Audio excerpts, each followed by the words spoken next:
Hello दोस्तों, स्वागत है आपका मेरे यूट्यूब चैनल लीगलाइजेशन सर में। फ्रेंड, आज के सेशन में हम बात करने वाले हैं निगोशिएबल इंस्ट्रूमेंट एक्ट के सेक्शन 7 और 8 के बारे में, जो काफ़ी इंपॉर्टेंट है। ठीक है ना। इसमें काफ़ी सारी हेडिंग है, जैसे लेखीवाल हो गया, ऊपरवाल, जिक्रीवाल, प्रतिगृहीता, आदरार्थ प्रतिगृहीता, ये सारे कौन होते हैं, इन सब के बारे में डिस्कस करने वाले हैं। ठीक है।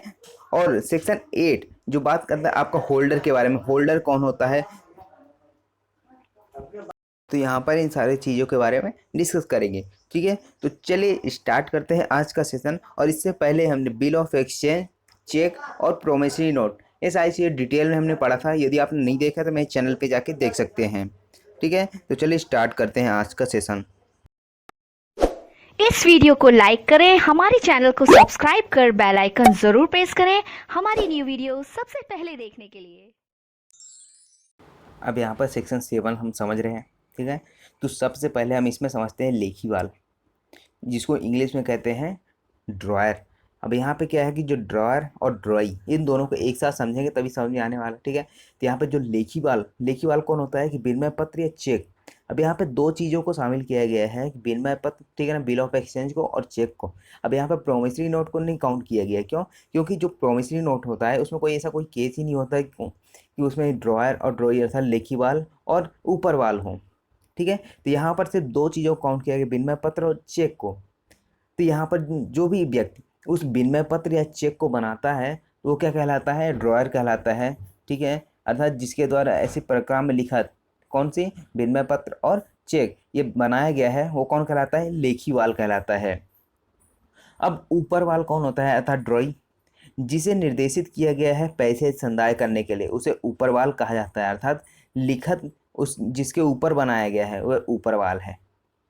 ठीक है, अब इसको हम एक एग्जाम्पल समझते हैं। ठीक है ना। मान लीजिए ए नाम का व्यक्ति है और बी नाम के व्यक्ति को क्या कर रहा है? एक बिल ऑफ एक्सचेंज लिखता है। ठीक, इसके किसके ऊपर? बी नाम के व्यक्ति के ऊपर लिखता है। और इसमें जो बिल ऑफ एक्सचेंज बनाया गया है उसमें दोनों पार्टी हस्ताक्षर वगैरह सब कुछ हो जाते हैं। ठीक है, तो यहाँ पर जो बिल ऑफ एक्सचेंज बनाया है जिसने, अर्थात ए ने बनाया है, तो ए कौन हो जाएगा? यहाँ पर एक ए ड्रॉयर हो जाएगा, अर्थात लेखीवाल कहलाएगा। और बी क्या कहलाएगा? यहाँ पर ड्रॉई कहलाएगा। क्यों? क्योंकि यहाँ पर बी को उस बिल ऑफ एक्सचेंज में डायरेक्शन दिया गया है, निर्देशित किया गया है कि जो भी उस बिल ऑफ एक्सचेंज में रकम लिखी हुई है, ठीक है ना, तो उसको क्या करें? उसको पेमेंट करें, उसको संदाय करें। तो यहाँ पर जो बी नाम का व्यक्ति है वो क्या कहलाएगा? ड्रॉई कहलाएगा। सेम यही चीज़ अगर हम चेक में बात करें, ठीक है ना, तो चेक में तीन पार्टीज हो जाएंगी। जैसे ए है, वो क्या करता है? बी को एक चेक देता है, साइन वगैरह सब कुछ करके रकम लिखता है, सारी चीज़ें करके क्या देता है? बी को चेक देता है। लेकिन यहाँ पर जो ड्रॉई होगा वो कौन होगा? बैंक होगा। मान लीजिए सी नाम का बैंक है, इसको क्या कर रहा है? ए डायरेक्शन दे रहा है कि आप जो भी उस चेक में जिसका नाम लिखा है उसको क्या करें? उसको पेमेंट कर दें। तो यहाँ पर जो सी है वो ड्रॉई कहलाएगा। ठीक है, और जो बी है, अब यहाँ पर चेक के उसमें बी क्या करेगा? पैसे प्राप्त करेगा। तो यहाँ पर वो क्या कहलाएगा? पेई कहलाएगा। ठीक है, तो यहाँ पर हो गया आपका ड्रॉअर और ड्रॉई। अब हम नेक्स्ट समझते हैं कि जिक्रीवाल क्या होता है। ठीक है ना। Drawing in case of need, इसका मतलब क्या है कि जब विनिमय पत्र में या उस पर के पृष्ठांकन में, ठीक है, जब विनिमय पत्र में ऐसा लिखा होता है, ठीक है ना, किसी अन्य व्यक्ति का नाम भी लिखा होता है। अब वो क्यों लिखा होता है यहाँ पर बताया गया जिक्रीवाल की उसमें, तो पृष्ठांकन के में ऊपर वाल के अतिरिक्त, अर्थात ऊपर वाल कौन हो गया? जो ड्रॉई है, ठीक है, उसके अतिरिक्त किसी अन्य व्यक्ति का नाम दिया होता है। ठीक है, तो जिसके आप पास आवश्यकता पड़ने पर लेनगी के लिए माना जाता है, ऐसे व्यक्ति जिक्रीवाल कहलाता है। ठीक है, तब यहाँ पे जिक्रीवाल, अब इसको हम एग्जाम्पल समझते हैं तो आपको आसानी से समझ में आ जाएगा। ठीक है, तो चलिए एग्जाम्पल से समझते हैं। यहाँ पे हम जिक्रीवाल के बारे में समझ रहे हैं। ठीक है, अब मान लीजिए जो ए नाम का व्यक्ति है, इसने क्या किया है? एक बिल ऑफ एक्सचेंज बनाया, किसके नाम पे? बी के नाम पे, कि जो बिल ऑफ एक्सचेंज में जो भी रकम है, ठीक है ना, जो भी मान लीजिए 5,000 रुपये जो भी रकम इसमें बिल ऑफ एक्सचेंज में लिखी हुई है, तो अब यहाँ पे ए किसको डायरेक्ट कर रहा है? किसको? बी को, कि जो भी उसमें रकम लिखी हुई है बी क्या करे? उसका पेमेंट करे। इसमें बिल ऑफ एक्सचेंज में दोनों पार्टी से क्या है? हस्ताक्षर है। और साथ ही साथ किसी अन्य पार्टी, जैसे किसी अन्य व्यक्ति का नाम भी उसमें लिखा हुआ है, किसमें? बिल ऑफ एक्सचेंज में। फॉर सिक्योरिटी के लिए, ठीक है ना, सिक्योरिटी पर्पस के लिए। तो यहाँ पे जो मान लीजिए सी नाम का वहाँ पे उसमें लिखा हुआ है, सी का नाम लिखा हुआ है उसमें। अब मान लीजिए जो drawee in case of date, ठीक है ना, जिक्री बाल क्यों होते हैं। अब यहाँ पे क्या है, मान लीजिए जो बी नाम का व्यक्ति था जिसको पेमेंट करना था ए को, अब यहाँ पे बी क्या हुआ, मान लीजिए मर गया या फिर कहीं चला गया, जिससे इसका पेमेंट नहीं मिला किसको, ए को। अब यहाँ पे क्या है, जो सिक्योरिटी के तौर पर सी का नाम लिखा हुआ था कि अगर बी पेमेंट नहीं करता है तो वहाँ पर पेमेंट कौन करेगा, सी करेगा। तब यहाँ पे जो इसका इसमें नाम लिखा होता है उसमें पृष्ठांकित होता है।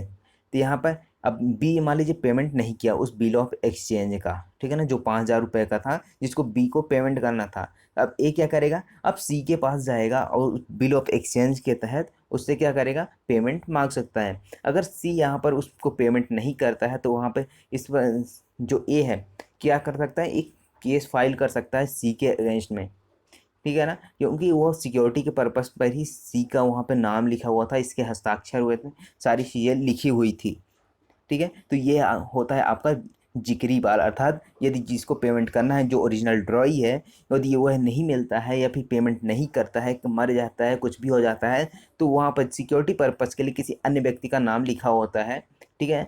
तो यहाँ पर जैसे सी का था तो सी क्या करेगा, पेमेंट करेगा ए को उस बिल ऑफ एक्सचेंज के तहत, ठीक है। तो आई होप आपको ये जिक्री बाल समझ में आया होगा। तो बढ़ते हैं नेक्स्ट हेडिंग पे। अब नेक्स्ट हेडिंग की बात करें, यहाँ पे प्रतिग्रहीता के बारे में बताया गया है, अर्थात एक्सेप्टर, जो एक्सेप्ट कर रहा है किसी भी प्रपत्र को, अर्थात दैट मीन्स जो यहाँ पे विनिमय पत्र की बात की गई है, ठीक है। बिल ऑफ एक्सचेंज के बारे में यहाँ पे बताया गया है कि यदि बिल ऑफ एक्सचेंज या फिर उसकी एक से अधिक मूल प्रतियां, ठीक है ना, ओरिजिनल कॉपीज़ है उसकी, तो ऐसी मूल प्रतियों में से किसी एक पर विनिमय पत्र के ऊपर बाल द्वारा, ठीक है ना, ऊपर बाल दैट मीन्स जो ड्रॉई है जिसको निर्देशित करना है कि वो पेमेंट करेगा, ठीक है, तो उसकी अनुमति हस्ताक्षरित कर दिए जाने के पश्चात और धारक को या तन्निमित किसी व्यक्ति को उसका परिधान करने के पश्चात, ये ऐसे हस्ताक्षर की सूचना करने के पश्चात विनिमय पत्र का ऊपर बाल प्रतिग्रहीता कहलाता है, ठीक है ना। अब यहाँ पे एक्सेप्ट करने की बात कही जा रही है, ठीक है ना, कि जो भी बिल ऑफ एक्सचेंज लिखा गया है उसको एक्सेप्ट किया जाए, ठीक है। इसको भी एग्जाम्पल से समझते हैं। अब यहाँ पर क्या हुआ कि दो पार्टीज हैं, ठीक है ना, ए और बी।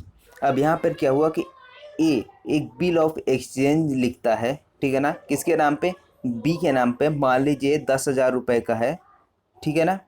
यहाँ पर क्या करता है, 10,000 रुपये का बिल ऑफ एक्सचेंज ए लिखता है और उस पर अपनी हस्ताक्षर करता है और चाहता है कि बी क्या करे, उसे एक्सेप्ट करे और उसको पेमेंट करे, ठीक है। यदि मान लीजिए जो 10,000 रुपये का जो बिल ऑफ एक्सचेंज लिखा गया है ए के द्वारा, बी उस पर हस्ताक्षर कर देता है, ठीक है ना, तो वहाँ पर यह माना जाएगा कि बी ने क्या किया है, उसको एक्सेप्ट कर लिया है, तो यहाँ पर जो बी है एक्सेप्टर माना जाएगा। यदि यहाँ पर जो बी है उसको एक्सेप्ट नहीं करता है कि मैं आपको पेमेंट नहीं कर सकता, ठीक है, ठीक है ना, उस पर हस्ताक्षर वगैरह कुछ भी नहीं करता है, लौटा देता है, तो यहाँ पर ये माना जाएगा कि वह प्रतिगृहित नहीं हुआ है, ठीक है। बिल ऑफ एक्सचेंज को बी नहीं मानता है क्योंकि उसमें हस्ताक्षर इसके नहीं हुए, क्योंकि जो बिल ऑफ एक्सचेंज होता है दोनों पार्टी इसके हस्ताक्षर होते हैं। मान लीजिए ए और बी है, तो ये एक्सेप्ट करता है बी, तो यहाँ पे दोनों के हस्ताक्षर होंगे और बी क्या करेगा, पेमेंट करेगा, क्योंकि बी को यहाँ पे डायरेक्शन दी गया है, किसके द्वारा, ए के द्वारा यहाँ पर डायरेक्शन दिया गया है। यदि यहाँ पर एक्सेप्ट कर लेता है बी, तो यहाँ पर माना जाएगा कि बिल ऑफ एक्सचेंज को एक्सेप्ट कर लिया गया जो ए ने क्या किया है, बी के ऊपर लिखा हुआ है, ठीक है। तो यह है आपका प्रतिग्रहीता। अब यहाँ पर नेक्स्ट हेडिंग है आपकी आदरणार्थ प्रतिग्रहीता। अब हमारी क्या है, एक्सेप्टर फॉर ऑनर, अर्थात आदर सम्मान बचाने के लिए किसी अन्य व्यक्ति के द्वारा उस बिल ऑफ एक्सचेंज को क्या करना, एक्सेप्ट करना, ये क्या कहलाता है, एक्सेप्टर फॉर ऑनर। अभी क्या होता है, इसको हम पूरा डिटेल में समझते हैं। आदरणार्थ प्रतिग्रहीता, इसको हिंदी में बोला जाता है कि जब विनिमय पत्र का ऊपर बाल, अर्थात जो विनिमय पत्र का ड्रॉई है जिसे डायरेक्शन दिया गया था पेमेंट करने के लिए, वो क्या करता है, उसे इसलिए टिप्पणित या प्रसाक्षित किया गया हो कि वो उस विनिमय पत्र को स्वीकार नहीं करता, ये बेहतर प्रतिभूति नहीं है, ठीक है। और लेखी बाल या उसके पृष्ठांकनों में से किसी आदरणार्थ उसे कोई व्यक्ति साक्ष्याधीन प्रतिग्रहित करता है तो उसे आदरणार्थ प्रतिग्रहीता कहलाता है, ठीक है।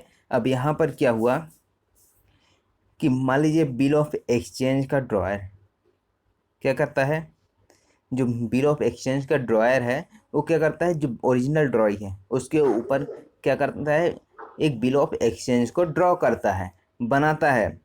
लेकिन यहाँ पर जो बिल ऑफ एक्सचेंज को एक्सेप्ट करना था ड्रॉई के द्वारा, तो वो क्या करता है, वो एक्सेप्ट नहीं करता है, इसलिए कि वह जो भी उसकी सिक्योरिटी है वो सुरक्षित नहीं है, ठीक है ना, बेहतर प्रतिभूति नहीं है, या फिर उस विनिमय पत्र को अस्वीकार कर देता है, स्वीकार नहीं कर देता है। और जब बिल ऑफ एक्सचेंज बी के पास भेजा गया था साइन वगैरह करने के, हस्ताक्षर करने के लिए, तो बी ने क्या किया, मान लीजिए ए ड्रॉयर हो गया और बी क्या हो गया, ड्रॉई हो गया।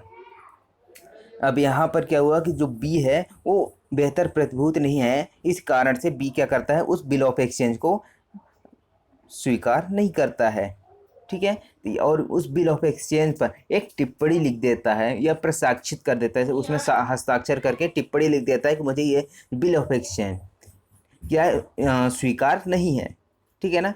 अब यहाँ पर क्या होता है कि अब ये ओरिजिनल ड्रॉई हो गया, लेकिन अब यहाँ पर क्या है कि जो कोई थर्ड पार्टी आता है, ठीक है ना, तीसरा व्यक्ति आता है किसके बिहाफ पे, ओरिजिनल ड्रॉई के, जो ओरिजिनल ड्रॉई है उसके बिहाफ पे आता है और कहता है कि मैं इस बिल ऑफ एक्सचेंज का पेमेंट कर दूंगा, ठीक है। अब हो सकता है इसके सम्मान के लिए, आदर सम्मान के लिए कुछ भी करे, ठीक है, दूसरा पार्टी है, लेकिन जो ड्रॉयर है उसकी अनुमति लेने के बाद ही क्या किया जा सकता है, वो जो थर्ड पार्टी आया है उसको एक्सेप्ट कर सकता है, ठीक है। तो यहाँ पे क्या हुआ कि जो कंसेंट के साथ कोई थर्ड पार्टी आता है और बिल ऑफ एक्सचेंज को एक्सेप्ट कर लेता है, ठीक है ना, किसके बिहाफ पे, जो ओरिजिनल ड्रॉई था।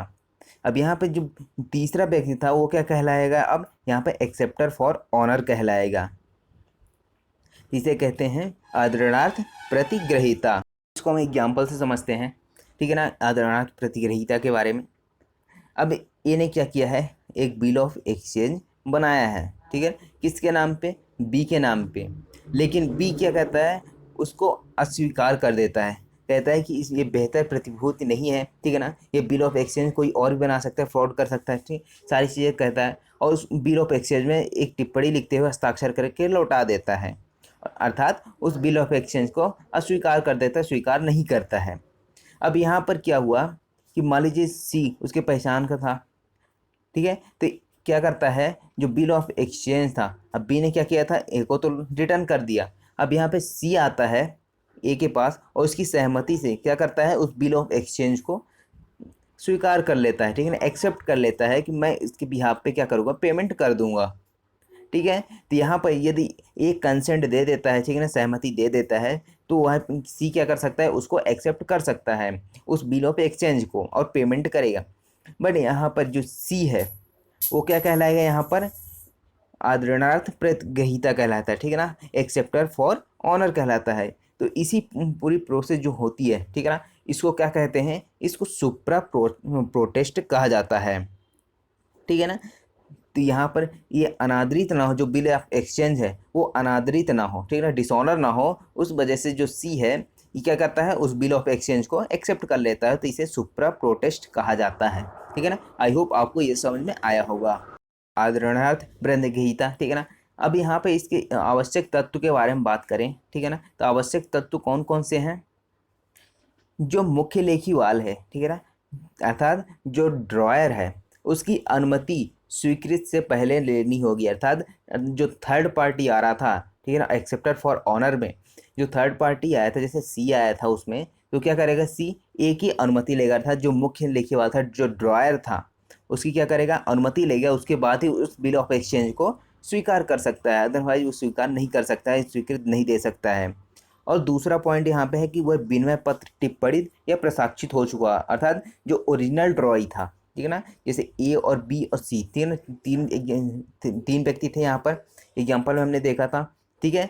और यहाँ पर क्या होगा, जो बी था ओरिजिनल ड्रॉई था जिसके ऊपर बिल ऑफ एक्सचेंज पूरा लिखा गया था, ठीक है। तो यहाँ पर इस आदरणार्थ प्रतिग्रहीता के लिए आवश्यक है कि जो बी है उस बिल ऑफ एक्सचेंज को अनादरित कर चुका हो, ठीक है ना, अर्थात अस्वीकृत कर चुका, टिप्पणी लिखकर उसे हस्ताक्षरित कर चुका हो।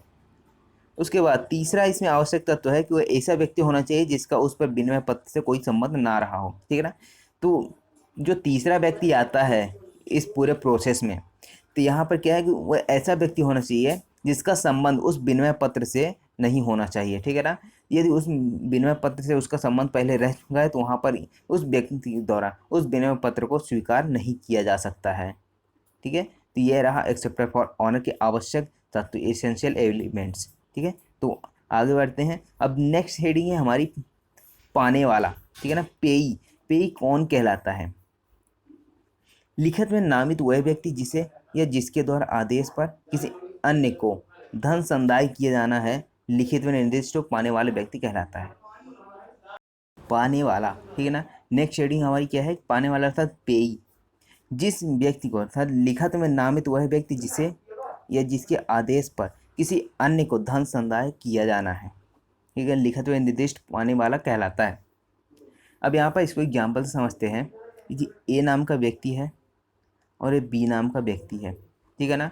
अब यहाँ पर क्या किया गया है, ए ने एक चेक लिखा है किसको? बी के ऊपर, ठीक है ना। कि बी को क्या किया जाए कि उसके डायरेक्शन पर जो भी इसका बैंक है, मान लीजिए सी नाम का बैंक है, इसको आदेश देता है कि उसको पेमेंट किया जाए। उस चेक में जिसका भी नाम हो, ठीक है ना, अर्थात जो लिखत है उसमें जो भी इसमें नाम हो जिसका भी, उसको क्या किया जाए? पेमेंट किया जाए। अर्थात जिस व्यक्ति को पैसे मिल रहे हैं वो क्या कहलाता है? पाने वाला कहलाता है, अर्थात पेई कहलाता है। और जिसके द्वारा दिया जा रहा है वो क्या कहलाता है? वो पेयर कहलाता है, ठीक है ना। तो ये है आपका पाने वाला, पेई। उसके बाद नेक्स्ट हेडिंग है हमारी सेक्शन 8। सेक्शन 8 क्या बात करता है? धारक अर्थात होल्डर के बारे में। होल्डर दैट मीन्स जो धारक होता है वो कौन होता है? वचन पत्र, विनिमय पत्र या चेक के धारक से कोई भी ऐसा व्यक्ति अभिप्रेत है जो स्वयं अपने नाम से उस पर कब्जा रखने का और उस पर शोध रकम उसके पक्षकारों से प्राप्त करने या वसूल करने का हकदार है, ठीक है ना। तब यहाँ पर वचन पत्र, विनिमय पत्र या चेक में जिस व्यक्ति का भी नाम है और वह व्यक्ति यदि उस विनिमय पत्र को या चेक को या वचन पत्र को रखने का कब्जा रखता है, ठीक है ना, उस पर जो भी रकम लिखी है उसको प्राप्त करने का हकदार है, तो वो क्या कहलाता है? वो होल्डर कहलाता है, धारक कहलाता है। लेकिन यहाँ पर एक चीज़ और बता दी गई कि जहाँ वचन पत्र, विनिमय पत्र, चेक खो जाता है, ठीक है ना, जो लिखत बनाया गया था, जो प्रक्रम लिखत तैयार किया गया था, वो मान लीजिए जो धारक था, होल्डर था, उसके हाथों से खो जाता है, नष्ट हो जाता है, तो वहाँ पर उसका धारक वह व्यक्ति जो कि ऐसे खो जाने या नष्ट होने के समय उसका हकदार था, ठीक है।